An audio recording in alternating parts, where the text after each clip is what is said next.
Est-ce que vous avez vu Requiem for a Dream de Darren Aronofsky dans les années 2000? Si vous avez kiffé, regardez Chérie parce que pour moi c'est tout simplement un remake d'état moderne. You're gonna make it through this. I love you. Sometimes I feel like I've already seen everything that's gonna happen. And it's a nightmare.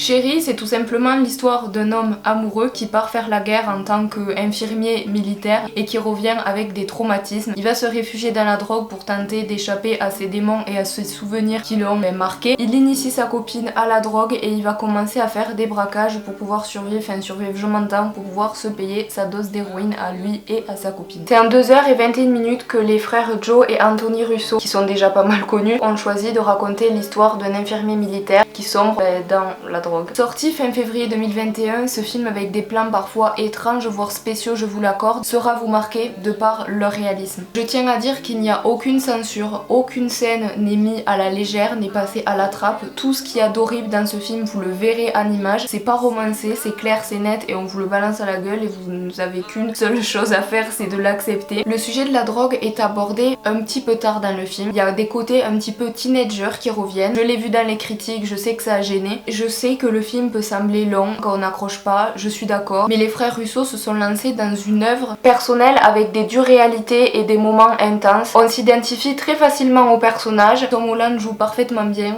ça aussi, on peut pas le cacher. Selon moi, le film, il est composé de 3 parties, donc 1, on s'identifie à eux, 2, il y a la séparation, et 3, il y a la descente aux enfers. Donc moi je l'ai vraiment ressenti comme ça, A, B, C. Donc j'ai 2 remarques à faire pour ce film. La première, c'est que je trouve qu'il y a eu énormément d'argent dépensé un peu inutilement dans les scènes de guerre. Quand on voit les flashbacks ou quand on le voit partir à la guerre, il y a vraiment des explosions, plein d'effets spéciaux, des figurants par milliers, enfin c'est très bien fait, mais je pense que l'argent aurait pu être économisé ou voire mis ailleurs dans la prod du film. Donc ça c'est vraiment une remarque que je me suis faite quand j'ai vu les scènes, et je trouve que parfois le cadrage est un peu étrange, ainsi que certains choix artistiques. Après c'est pas forcément super négatif, mais j'ai été étonnée de certaines choses que je vais pas expliquer parce que sinon la vidéo est trop longue. Ce tourbillon d'histoire avec vraiment un scénario condensé, selon moi donne vraiment un résultat réussi, avec des scènes certes qui auraient pu être raccourcies voire supprimées, et quand on aime le film on n'a pas envie que ça s'arrête, donc ça m'a pas vraiment dérangé qu'il y ait des scènes un petit peu longuées ou voire inutiles, parce que vraiment ça permet de bien s'imprégner dans le film et de mieux comprendre certaines réactions, certains dialogues et faire on va dire un peu durer le suspense. Les films sur les vétérans de guerre et les toxicomanes, ça a toujours été ma tasse de thé, donc ça je peux pas vous le mentir, je suis vraiment consommatrice de ces œuvres là, mais je m'attendais pas à tomber sur une aussi personnelle, aussi réaliste et aussi touchante en fait, parce qu'après Christian F, Trainspotting,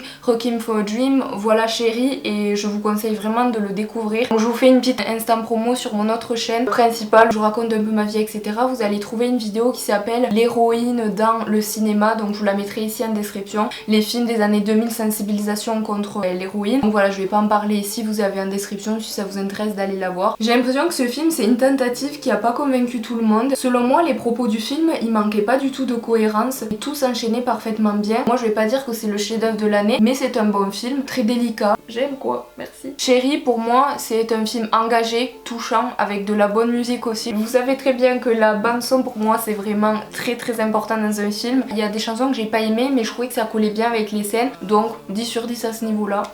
Bravo. Avant de finir cette vidéo, ok, je suis d'accord, j'ai rigolé moi aussi de la facilité du personnage à braquer des banques à tout va. Il se fait pas choper, il n'y a pas de soucis d'organisation, tout se passe bien. C'est très facile de braquer une banque, on dirait qu'il va juste au supermarché acheter ses courses. Ok, moi aussi j'ai rigolé, je vous l'accorde. Je reste quand même focus sur le fait que ce film est une poésie qui porte un regard du coup sur le monde d'aujourd'hui. Que ce soit par de réelles belles intentions ou de la performance de la part des acteurs, Chérie s'inscrit ici dans une catégorie de film qui restera dans notre mémoire.